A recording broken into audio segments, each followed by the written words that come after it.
mai ibasa. Kurera, kuchengeta, kukudza mwana harisi basa riri nyore. Asika tinozoona kuti basa iri rinenge rapetwa kana mai vava kuchengeta mwana ane urema. Mufaro wedu kuva nemi pachirongwa Twice a Mother. Zita rangu ndinonzi Stella Mumusha. Muchirongwa chino tinotarisa matambudziko anosanganikwa nawo nanaamai vane vana vane urema. Tinopembererawo zvakare ushingi, hugamba, humare hunana amai ava nokuda kwekuti basa ravanoita harisi nyore.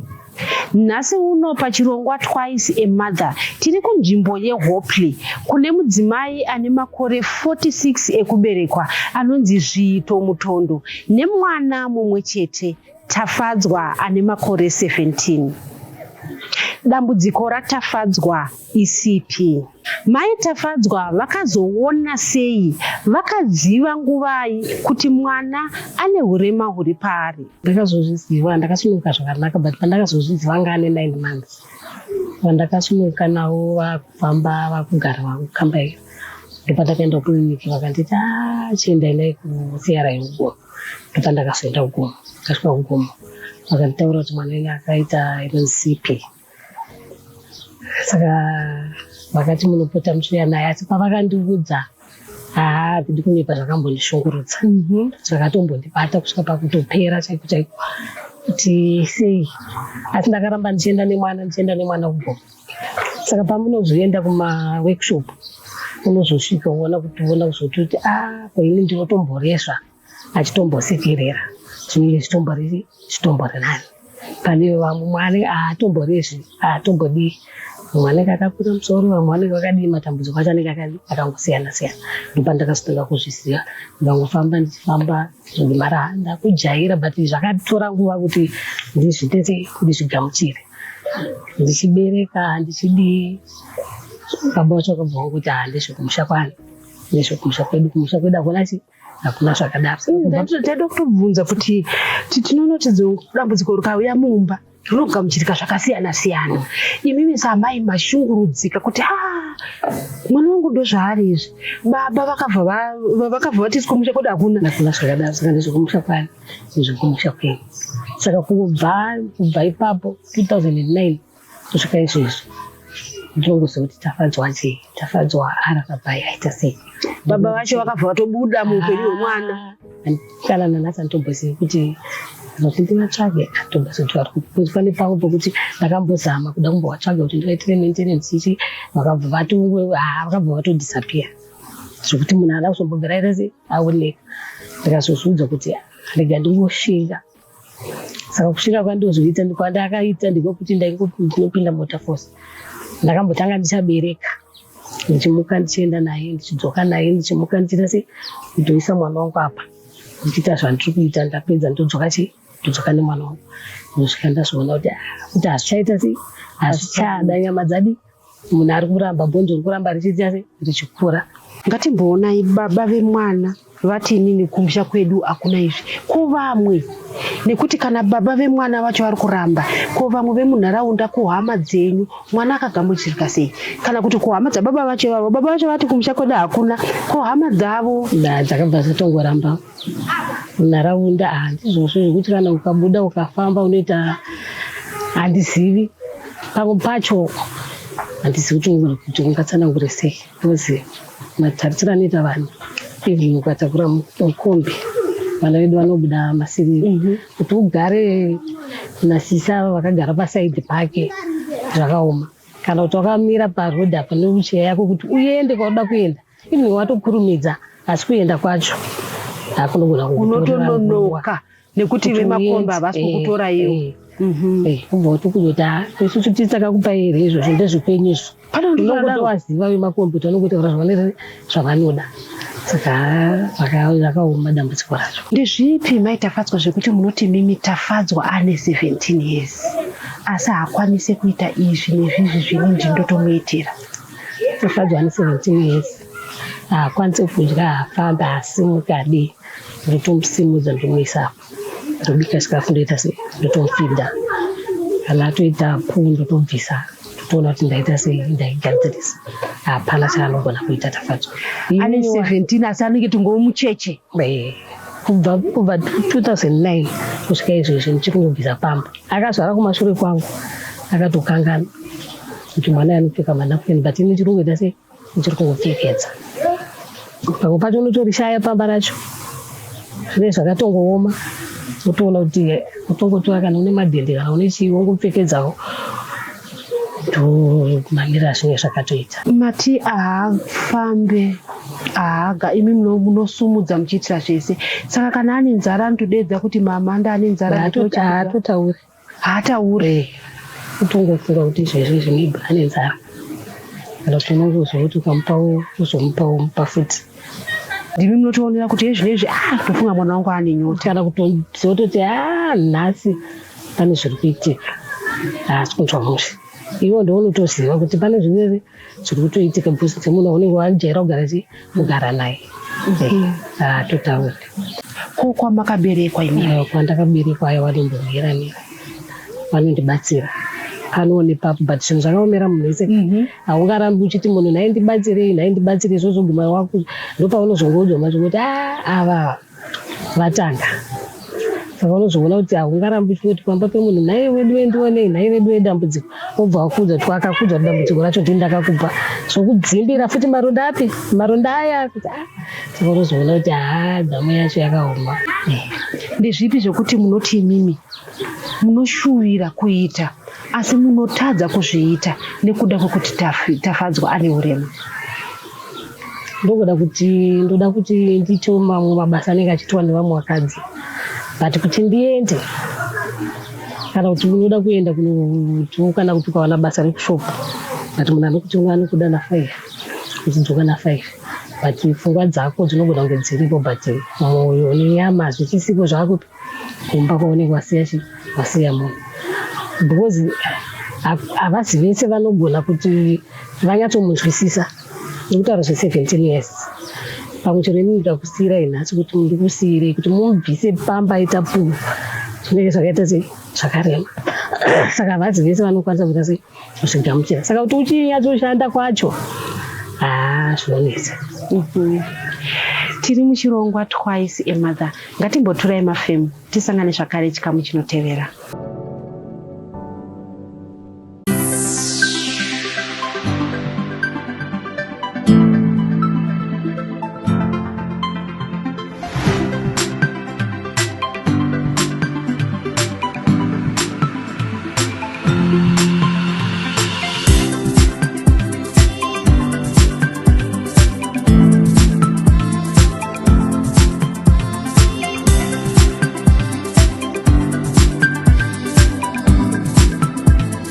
Diaspora Insurance. Peace of mind guaranteed. Ndeapi matambudziko ari kusanganikwa nawo namai Tafadzwa? Matambudziko ari kuita kuti upenyu hwavo huome nokuda kwekuti Tafadzwa ane urema. Matambudziko andinawo anenge akati wandei. Dambudziko rekutanga rekugara saipo handina. Pandiri kugara parapa ndipo mwana wesisa wangu mupurisa saka ari kushandira kunotoni. Saka kanditi sanoita sei sanogara zvino. Pekugara panotonetsa. Ngozi ukatofamba watosvika pamba pacho unogona kupinda because unenge waenda uri wega. But wakazokuona une mwana akadaro anogona kuudza kuti pana pandiri handidi manditambiri zvakaita sei zvakadai so saka pekugara dambudziko. Kwete Tafadzwa anopfeka mapamba. Pamwe pacho ndogona kutomashaya nekuti ndinoita zvemapisi job saka unongoziva zvinhu zvemapisi job zvinenge zvichitinetsei saka unogona kushaya mapamba acho. Tafadzwa anodya porridge but pakudya porridge haadye porridge akarinzwa kuti harina doro aite sei haadyi. Saka kutoona kuti unenge watomira samai kuti Tafadzwa wacho ite sei uone kuti adya zvaanoda semwana waunenge unaye. Vamwe vanenge vachiti munharaunda tosangana zvakawanda mwana kuti vanozvichengeterei. Vanhu vanotaura zvakasiyana-siyana kuti vanenge vachizvidii but unofunga kuti ini handisiri kuti mwana wandakabereka umwe munhu ari kuti vanozvichengeterei kunge zvinhu zvinenge zvitori zvinhu kuti zvinenge zvitori zvinhu zvisina basa. Saka matambudziko acho anenge akaita anongoramba achiita sei achikura kuti ndiende kunoshanda kunoswera kutauni kana kuti ndinoswera kushopu kana kuti nditi ndinoda kubuda passport ndinayo asi kuti nditi ndinobuda kuenda kuSouth Africa kunohodha ndisha ndinotengesa achigoneki bozi handigoni kumusiyira munhu kuti rara naye bozi Tafadzwa ndokuti kana akarara ukanzwa akushinyirika maybe akuda kuchinja side saka kana watora mumwe munhu anozozvigona here kuti nditore munhu kwacho munhu anoda mari yakawanda inini kwandikuenda kupisi job ndikuwana mari yekuisa pamuromo chete saka idambudziko ratinechisangana naro iro bozi ndopedzera vakunzwa muchestom anenge achiramba achikura mwana wacho saka pakusimudza uchibvisa apa uchiisa apa uchisimudza uchiisa apa chero musana mudzimwe nguva makumbo unotonzwa kutorwadziwa chaiko chaiko nekusimudza munomugetsera mudhishi here simudza woisa mudhishi wosimudza wokuisa pekuti uone kupfekedzera saka nyama dzinotorwadza unotorwadziwa nyama musana unorwadza chipfuwa kutonzwa kutozarira. Ngatimboonai zuva renyu rakamira sei munomuka nguvai muitei?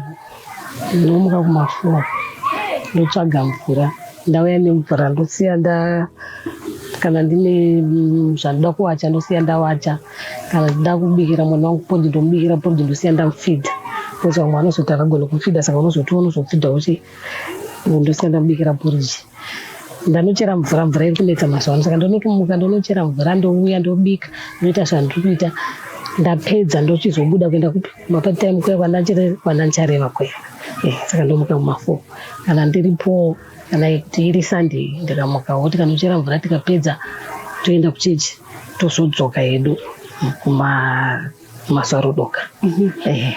Kune vamwe vanhu vakamboti chiko chinombonzi mapati time nemuchitei ikoko? Patime ibasa rekuti ndinogona kungosvika pamba penyu nekuti madam mune basa here unonomatsamira ndoti chero wekuwachirwa zvenyu hembe ndingokuwachiraiwo hembe mongondipa pamune muinapo ipapo mwanoti aiwa ndine chibunda changu ichi kuda kusakurwa yangu yezvibinda unodi kusakura muti aiwa inini ndoda kugadzirirwa apa chero zvaunenge wangosangana nazvo ndishainirei ndiklinirei kana kutonzi ndigeze unoita sei wotongogeza bhochi unenge uchida pane vamwe rauti ndigeze sei ndichindiklinira imba mangu mozodai monyatsoita tara chichi ndo mapati time acho iwayo. Unowanzo kusvika kumanguvai kana muchienda muchibuda kuenda kutsvaga pati time? Ndobuda kuma6 ndozodzoka maybe kuma4-3 ko ndozodzoka kuma4-3. Mambotaura kuti pane nguva yamaitomboenda nemwana kumusana munoshanda makamuisa pasaidi saka iye zvine zvaari kusara nani? Zvine ndine muzukuru wangu wandinaye waari kusara naye waari kusara naye. Mataura nyaya yekuchechi, Tafadzwa akagamuchirika sei kuchechi kwamunoenda? Iwo munhu ndounotozvigamuchira inini po zvine zvandichatarisa saka vanhu kana vachitarisa vanongoita inini ndinongoita zvandiita ndauya kuimba yaMwari ndongonamata kana tapedza nemwana wangu ndodi tadzokera kuchechi. Hakurevi kuti kune vanhu vacheneka kutori nevamwe vasina kunyatsoitawo zvakanaka saka unogona kutosvika mwana otongosuduruka achiswedera kusaidi kana kuti anga akatogara padhuze nevanogona kusimudza cheya yake unoisa uko saka unongoita zvakuri kuita wonamata woita sei kuimba yaMwari. Asi kune vamwewo vane moyo wekuti ari sei mwana akadi but mumwe munhu anogona kusatokubvunza kuti mwana ari sei. Izvozvo zvekuti mumwe munhu anotosuduruka necheya yake achienda zvakatomboitika kwamuri? Zvinotoitika. Munonzwa sei kuti dzimwe nguva unonge uchiti ndikuenda kuimba yaMwari mobva masvikako hapana pakuti munozombobvako here manyatsobatikana kuti saka ndotizira kupi? Kudhara ndopandainyanya pandanga ndichiri kubereka kuti izvezvo handichabatikana matindi aiwa ndajaira zvokuti ndotoona mumwe munhu ndotomudza kuti zvauri kuita izvi chiri kumapeto isusu hatatoti 17 years aiwa tajaira. Tafadzwa munomboenda nei kumaexercises here? Munondosangana nevamwe amai kune kwekuti here munoenda muchisanganawo ana amai vane vana vane hurema saTafadzwa? Zvakakubatsirai sei izvozvo? Izvozvo zvakagona kundibatsira kuti ndikwanise kugamuchira kuti Tafadzwa mwana akangofanana nemumwe mwana. Maberekero amakaita mwana wenyu ari kuenda kuchikoro nemaberekero andakaita Tafadzwa zvakangoita sei? Zvakangofanana.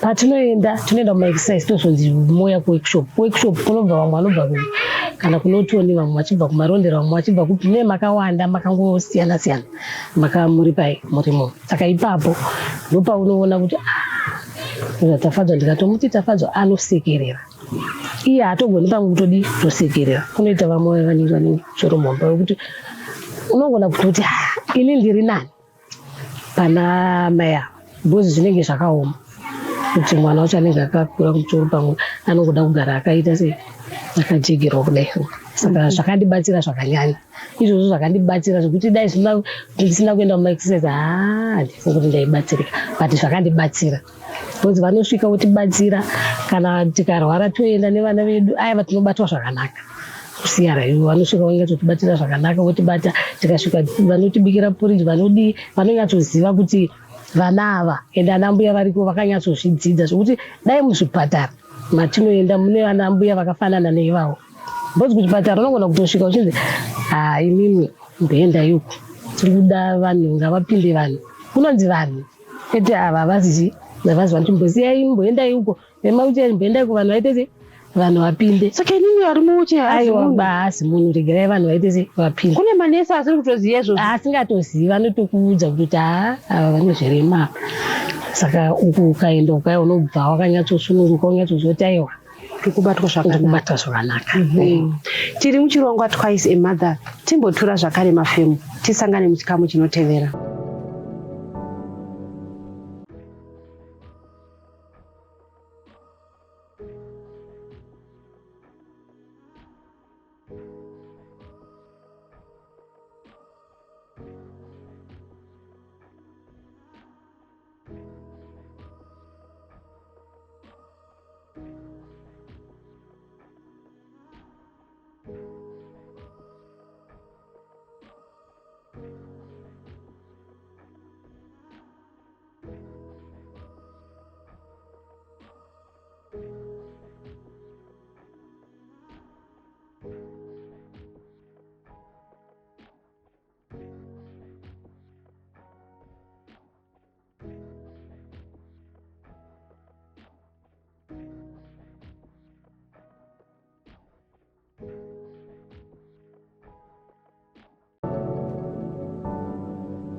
Muchikamu chapfuura maitafadzwa vataura matambudziko avari kusangana nawo.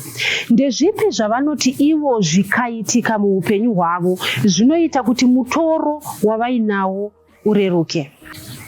Mutoro watinawo semadzimai anorarama nevana vane urema daitawana kana pekugara kuti hurumende ikatiwanirawo pekuita sei pekuti tikwanise kugara padiki diki apo pekuti tigare. Endofunga izvo zvinogona kutibatsira tikagara tiri isusu takangodaro tinonzwisisana matambudziko edu nekuti tikawana pekugara unogona kuita zvaunoita kana kuhuku kana chii uri pamba pani anoti asi pamba pemumwe munhu haugoni kuita hauti kuita izvozvo. Dambudziko rinonyanya kunetsa mapamba anonetsa kutoshaya bhozi ukashaya party time mari yekutenga pamba racho hakusisina unenge wakupfekedza madhende kuti mumba muchiswera futi neweti iyaya hamuchaida nguva nebasa rekunochera mvura vauda mvura yakawanda mvura yati hatisi kungowacha nemvura ukuda futi safety yekuti uwache kuti mumba muite zvakanaka. Imimi mataura kuti mukashaya madiapers munopfekedza tafadzwa madhende tinoona kuti jira uyu inobva yangobuda idze munhu munobata nei kuti zvisava zvakurumidza kutota? Hapana, ngopfekedza utongomuka uchingowacha zvese. Tafadzwa akamboenda kuchikoro here? Anambopera aenda kuchikoro? Mari yacho yekuti uendese kuchikoro kwako kunodhura but moyo unotoda but kuti uende haukwanisi kuti umuendese bhozi chikoro zvacho zvinotodhura. Ndozvakafanana nekuti pekugara pacho stand unogona kutodzwa kuti kwakati kwabuda mastand but kuti uwane mari yekuti unotenga stand unowana kupe 4,000 kana kandi 5,000 iwe uchitoshaya kuti upe mwana chekudya. Saka kuchikora haasi kuenda nekuda kwekushaya mari. Tafadzwa anotamba nani? Notinoziva kuti munguva mwana akaenda kuchikoro kuti ane vanhu vezera rake. Tafadzwa anenge ane muzukuru wangu nevamwe vazukuru vangu vana vasisi vangu ndo vaanotamba navo vachingotamba vachingodaro vanenge navo. Vanenge vachitambei? anenge achinguva iye anenge akangogara but akavaona vachimhanya vachidii unotoona kutoti ari kutosekerera kuratidza kuti zvaita sei zviri kutomunakidza kana vakatosekawo anongoona kuti tinoziva kuti munhu wese muupenyu ane zvaanoti inini kana ndichinamata ka ndo zvandinoti kuna mwari ishuviro yangu iyi. Imi munamata wenyu kuna mwari unoti kudii? Munamato wangu ini unotongoti munamato wangu pandinofa tinofanira kufatisa because hakuna munhu anozogona kumupa rudo rwandinomupa ini. Asi tinofanira kuti ini ndikafa nhasi iye mangwana achiita sei achiteya because hakuna munhu anozokutaura chokwadi. Hakuna munhu anogona kuzomubata semabatiro anoita sei. Hakuna munhu anobva achimhanya. Ini handikwanisi kusvika panapa before 6 o'clock unofanira kunge ndaita sei ndasvika. But vanhu vanosvika kumba kuma8 vanosvika kuma10 munhu anenge ane zvimwe zvaanenge aida kuita sei aida kuita. Saka hakuna munhu anozokwanisa kuita izvo. Saka ndinoti musi wandinenge ndangonzi mwari vati upenyu hwaguma ndabva wangogona newani mwana wangu tongoenda zvedu. Mati imimi kumaworkshop kwakakubatsirai zvakanyanya uye imi matindivara ndezvipi zvekuti nhasi unowu kuri kuti pane munhu atoudzwa nhasi kunzi mwana wako ane dambudziko ari kuti nhai ndinozvigona sei zvamungade kumusimbisa nazvo? Tongomusimbisa kuti zvatakapiwa hanzi unoda kuti zviitirwane ende mwari hanzi vanokupa mutoro waunogona kutakura ende vakatokupa iwe mwari vaine chinawo kuti iwewe unogona kuita sei kutakura. Kune vanhu vakawanda mwana utoita mimba agozvara mwana akanaka but anogona kuenda kutoireti but isu togona kutoshingirira kusvika pa17 years ndichingoita sei ndichingogwisha naye ndichingoita zvazvo. Saka notofanira tongomusimbisa kuti unofanira kutongoshinga mwana uyu akangofanana nemumwe mwana ende atori nekodzero yake sevamwe vana. Atongori munhu anotoverengwa kutori vanhu vakati ivo vanotoita sei vanotoverenga kana kuchiverenga vanhu vanoverenga census vanouya here vachiverenga kuti ava vakaremara handi vanongoverenga kuti pamba pane vanhu vakati. Saka mwana akangofanana nevamwe vanhu. Mataura mashoko andibata amati dzimwe nguva kukiliniki zvinonzi imi chimboendai kuvanhu vatange vapinda. Asi mukoti akatodzidzira basa ndezvipi futi zvamurida kutaura kune vanhu imimi avazi musituation yamuri kuti vanzwisise?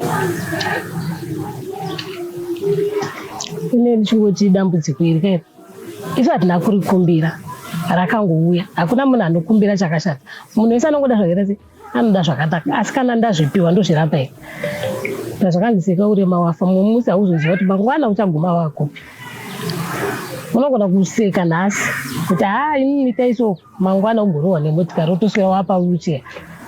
Hazviripo izvozvo. Saka vanhu vanofanira kuona vanhu ava kuona vana vedu ava sevana kana kuti munhu anorarama nedisability kungomona semunhu akangofananawo nevamwe vanhu. Ndezvipi zvimwe zvekuti munoti mimi nekuda kweurema huri pana tafadzwa handikwanise kubatirana nevamwe pane zvizi nezvizvi? Nekuda kwedambudziko rina tafadzwa handikwanisi kuti munogona kuti kana kuti kuchechi kwafiwa ndinogona kuenda kunorara kuchechi.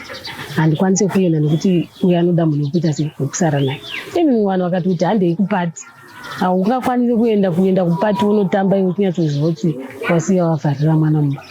Zvinoita sekuti haudi but mwoyo unenge uchida asi dambudziko. Kuita kuti kwehama kunenge kwatofiwa iri hama chaiyo chaiyo but kuti uende haukwanisi kuti utakurana newheelchair wopinzana nayo bhazi woenda wosvika ipapo. Munhu anenge anoda zvinhu zvake zvitori zvakasiyana nevamwe vanhu uchasvika nemwana toti watakura waenda naye kumusha ane wheelchair.